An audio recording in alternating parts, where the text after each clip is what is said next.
Sara Netanyahu accuses Israeli army leaders of staging coup against her husband. The wife of Israel Prime Minister Benjamin Netanyahu has accused top army officials of attempting to orchestrate a coup against her husband. These accusations were made during a private meeting last week with several families of Israelis held captive in the Gaza Strip. The Israeli newspaper Haaretz reported on Tuesday. According to Haaretz, Sara Netanyahu said that Israeli forces were seeking to stage a military coup against her husband. The report added that when some family members interrupted, suggesting she should not claim distrust in the Israeli military, she clarified that her distrust applies only to senior army figures, not the Israeli army as a whole, insisting more than once that the army brass wants to stage a coup. You know what? Like, I can understand her. She's married to the monster. So she's like, look, you can't take his power because she's probably going to get locked up with him. Yeah, man. I mean, if we look at how things have been going, Gallant, who's a defense minister, yeah, you know, he just came to America and did a one-off. He left the war. He left the war. War cabinet. The War Council, War Cabinet. He left that, you know, and also made a kind of a big deal about leaving it. Then all of a sudden, the Defense Force, the IDF, does a ceasefire, 11-hour-a-day ceasefire without consulting the Prime Minister Netanyahu. They made it, you know, unilaterally basically said, we're going to go ahead and give 11-hour everyday ceasefire so that you guys can bring in humanitarian aid. Then on top of that, Gallant just went to the White House. He just went to, at least came to Washington, D.C.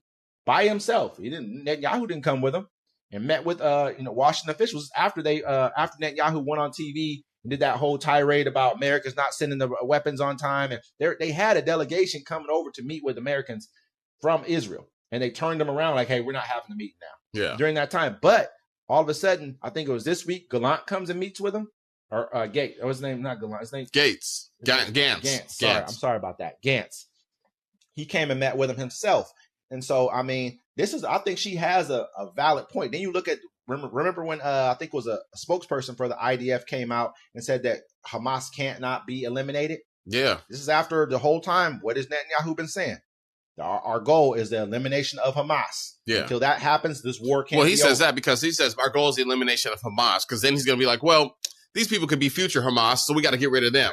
That was his justification of killing everybody. Yep. Now, everybody else in Israel, the war cabinet and all that, they're looking like, look, the ICC has stepped in. You can't run from this forever. Yep. You know what I'm saying? They're going to do, and they're trying to have the fight with Hezbollah too. Yep. And they're looking at what they're doing in Gaza. It's war crimes. They're going to be rounded up just like they did the Nazis. They don't care how old you is. You hear what Russia said, man, when they were coming out with that statement, when they were talking about, I don't mean to cut you off. Yeah, you're good. When they were talking about Ukraine and how they didn't want to, they said, we're not Israel. We're not bombing civilians. They kept saying that in the speech. They had a guy who was a major Russian part of the Russian brass came out and said that we're not Israel. We don't kill civilians.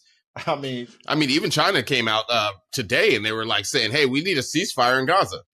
Yeah, everybody's trying to become proactive and be more, because America's looking shitty on the world stage, man. Our whole entire, we're looking like shit on the world stage. We're looking like the monsters we've always been. No, absolutely. I mean, if we want let's not, I'm not going to fool around. Ever since the inception of this country, we've done monstrous stuff to each other and people that we don't agree with and that don't look like us. Absolutely. I mean, this is what I mean. I want